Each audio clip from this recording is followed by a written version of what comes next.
আসসালামু আলাইকুম।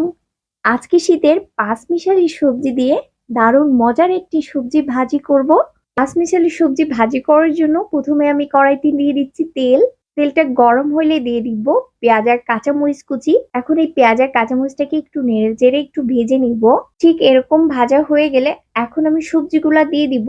সবজির মধ্যে ছিল ফুলকপি, সিম, আলু, গাজর আর ছিল পেঁয়াজের কলি। এখন দিয়ে দিচ্ছি হলুদের গুঁড়া আর দিচ্ছি স্বাদ মতো লবণ।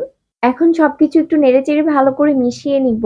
এই সবজি থেকে যে পানিটা বের হয়েছে এই পানিটা দিয়ে কিন্তু সবজিগুলা সিদ্ধ হয়ে যাবে। এখন শুধু পানিটা শুকানোর আগ পর্যন্ত একটু পর পর সবজিগুলা একটু নাড়াচাড়া করে দিতে হবে।